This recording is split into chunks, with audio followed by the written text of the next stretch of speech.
Frozen shoulder या rotator cuff tier.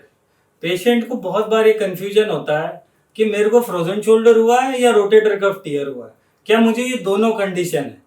ये बहुत ही कंफ्यूजिंग है। लोग इन जनरल लेमैन डायग्नोसिस बना देते हैं कि डॉक्टर साहब मेरे को कंधे में पेन हो रहा है, ये फ्रोजन शोल्डर ही है। तो क्या ये फ्रोजन शोल्डर के अलावा भी कोई कंडीशन हो सकती है?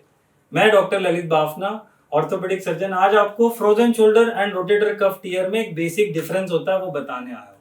फ्रोजन शोल्डर आज के डेट में बहुत ही कॉमनली पाए जाने वाली कंडीशन है और बहुत ही कॉमनली डायग्नोस्ड होने वाली कंडीशन। अगर कोई भी पेशेंट किसी भी डॉक्टर के पास कॉमनली जाता है या अपने घरेलू इलाज करता है तो शोल्डर पेन को फ्रोजन शोल्डर के नाम से लेबल कर देता है, बट एक्चुअली ऐसे नहीं होता। फ्रोजन शोल्डर एक अलग कंडीशन है, उसका ट्रीटमेंट प्रोटोकॉल अलग है, और रोटेटर कफ टियर एक अलग कंडीशन है और उसका ट्रीटमेंट प्रोटोकॉल अलग है।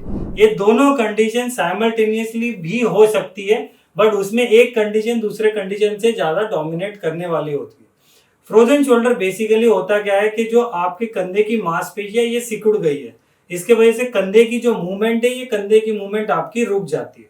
तो जब पेशेंट को फ्रोजन शोल्डर की कंप्लेंट होगी तो यूजुअली हिस्ट्री में स्पेसिफिक पॉइंटर्स होते हैं कि पेशेंट को पेन बहुत ही सीवियर होता है और जो कैरेक्टरिस्टिक पॉइंट होता है वो नाइट पेन होता है। अगर कोई पेशेंट यूजुअली कंप्लेंट करता है कि मुझे मिडनाइट में दर्द हो रहा है और वो रात को मेरे 3-4 घंटे मेरे को उसके बाद नींद नहीं आती, तो बहुत कॉमन चांस है कि पेशेंट को फ्रोजन शोल्डर हो रहा है। इसके अलावा पेशेंट पेन के अलावा एक्टिविटी रिस्ट्रिक्शन की भी स्पेसिफिक कंप्लेंट करेगा।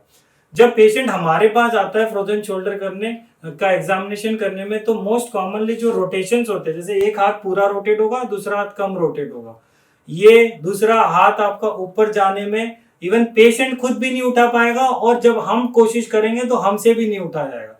ये 2-3 चीजें होती है जो फ्रोजन शोल्डर में पाई जाती है, क्योंकि शोल्डर की ओवरऑल मूवमेंट ही आपकी अटक गई है।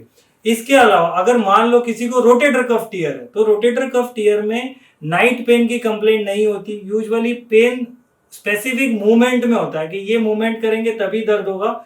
रोटेशन रिस्ट्रिक्शन कभी नहीं होता।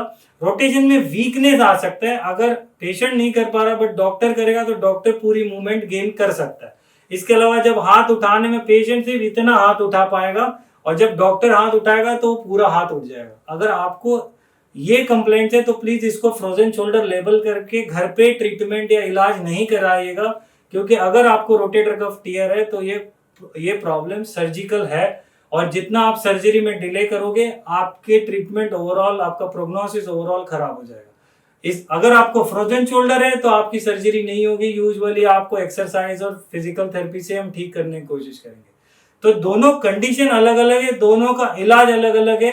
अगर आपको कंफ्यूजन है तो प्लीज आप ओपीडी में आइएगा, let us examine you, let us make a diagnosis कि आपको फ्रोजन शोल्डर हो रहा है या रोटेटर कफ टियर हो रहा है, और आपकी ट्रीटमेंट उस हिसाब से डिसाइड करेंगे।